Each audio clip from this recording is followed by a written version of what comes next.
Carterville, welcome. We're just talking about Machiavelli and ethics.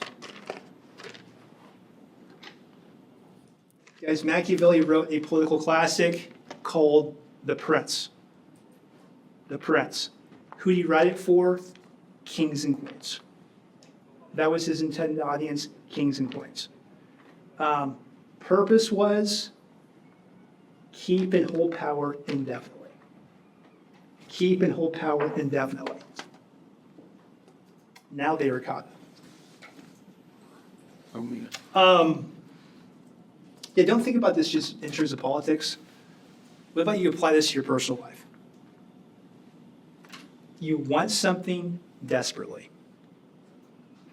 You have something you want desperately. Whatever it takes to get that, whatever that is, if you have to lie, if you have to cheat, if you have to steal, it will be fully justified when you accomplish that objective. Whoa. That's what he said. That's what he said. He said this notion of morality, of ethics, that is theoretical. Losing power, being deposed, that is concrete. That is real.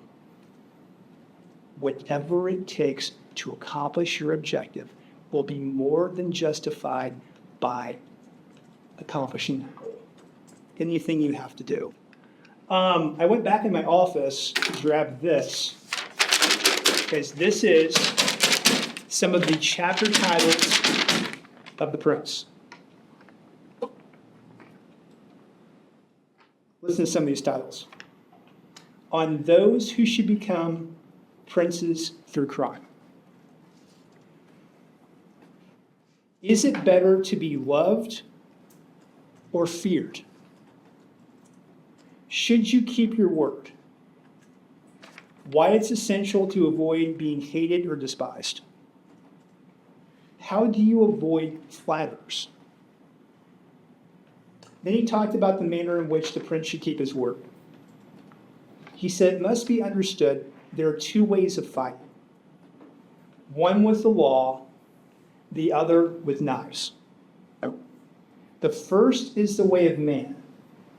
The second is the way of beasts. If very often the first does not work, he must therefore turn to the second. Therefore the prince must be the beast as well as the man. By the way, that's some good writing. Therefore the prince must make use of these characteristics of the beast. Of these he should choose the fox and the lion. Though the lion cannot defend himself from the snares, and the fox is helpless against the wolves, you have to be a fox to avoid the trap. And you have to be a lion to frighten away the wolves. Check out this next line. A prince never lacks sufficient reason to justify breaching faith. Men are so simple and so stupid. They are ready to follow the needs of the moment, and the deceiver will always find someone there to deceive. Here's the most chilling line. He said, when you become a prince, there'll be people that surround you that you trust. Your closest advisors that you trust. But he said, they can speak to you forthrightly in private, but never ever allow someone to criticize you in public. If you start worrying about your security, you must kill those who are closest to you. They can do you the most harm. What? Have you ever in your life come across someone like this? Ever come across someone like this? I'll tell you this. If you think you have, you haven't. Guys, this is someone who typically makes you feel good. This is someone who lights you up. And by the time you realize what their actual game is, it's too late. It's too late. In the psychological world, we have a word for these people. What do we call them?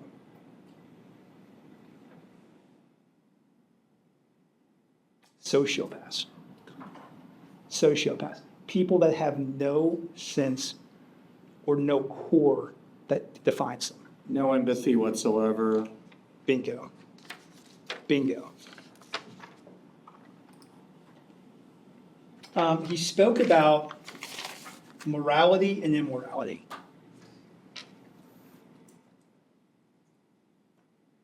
That's a false dichotomy.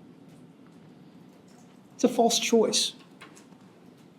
There's a third alternative. The third alternative is this: amorality. Amorality. He said it's good to appear trustworthy and humane, and also to be so. However, with the mindset that if the occasion arises not to be so, one can turn and choose the opposite path with no difficulty. Because this is called situational ethics. Situational ethics. When the situation is strong enough, you can easily turn back on your higher moral principles.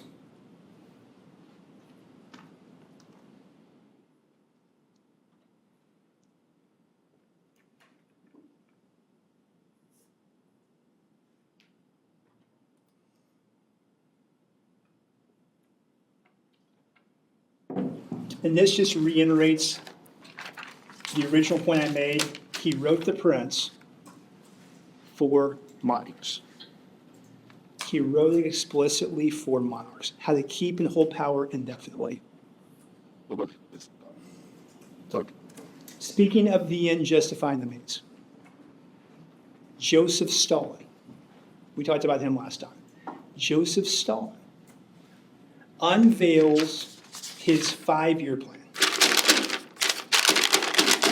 My 5-year plan says this: in 5 years, we, the Soviet Union, will catch the West in advanced industrial technology. Folks, I'll tell you this. The Soviet Union was an agriculturally based economy. They were light years behind the West in advanced tech. Like what John Kennedy did in 1960. When John Kennedy said, by the end of this decade, we're going to put man on the moon. That was less ambitious than what Stalin was saying. In 5 years, we're going to basically close a gap that is about 40 years in the making.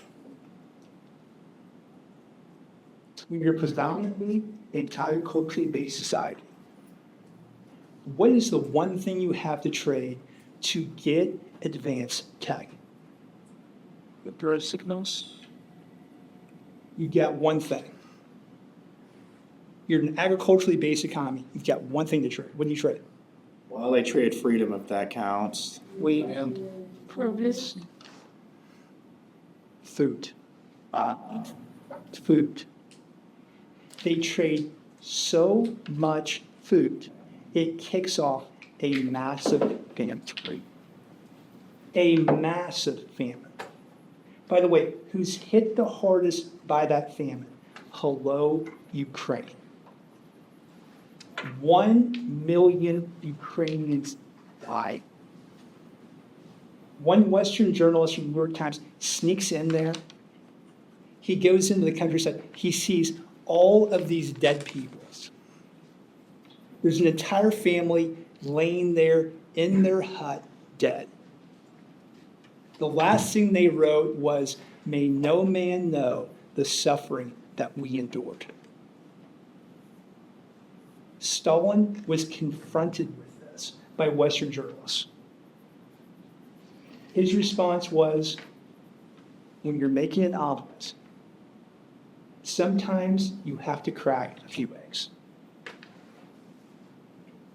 Then he said this, did we or did we not accomplish my 5-year goal? Whoa. The first thing you do if you encounter someone like this is look. Is what happens when two of these people meet each other. This is like matter and antimatter colliding before your very eyes and ears. So that is Machiavelli. Don't worry about writing this down. This is just a transition for me. So what makes these traditional forms of rule, we talked about dictatorship, we talked about monarchy, what makes them legitimate? Write this down. Max Weber. Max Weber devises his 3 sources of legitimacy. Max Weber. By the way, German sociologist.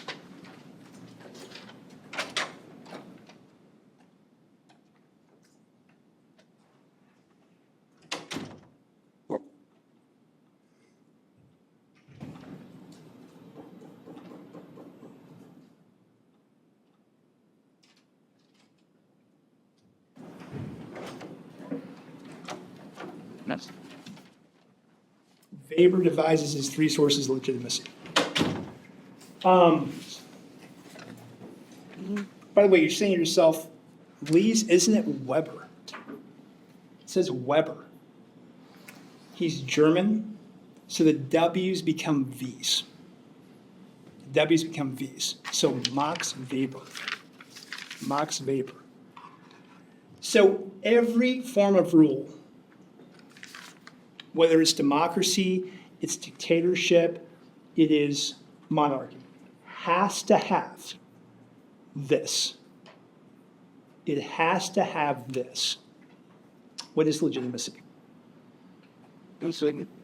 Real. Proof, Accountability. real, Recognition. it can have accountability. I like that, Jack. Recognition. Recognition. The notion that this person's rule is just. It's justified. It is legitimate. Because this contains more than just like a legal baseline legal standard. This contains with it a notion of correctness, a notion of rightness in the minds of the people. That is legitimacy. That this person's rule is correct in the minds, in the eyes of the people. 3 sources of it. First one's a big one.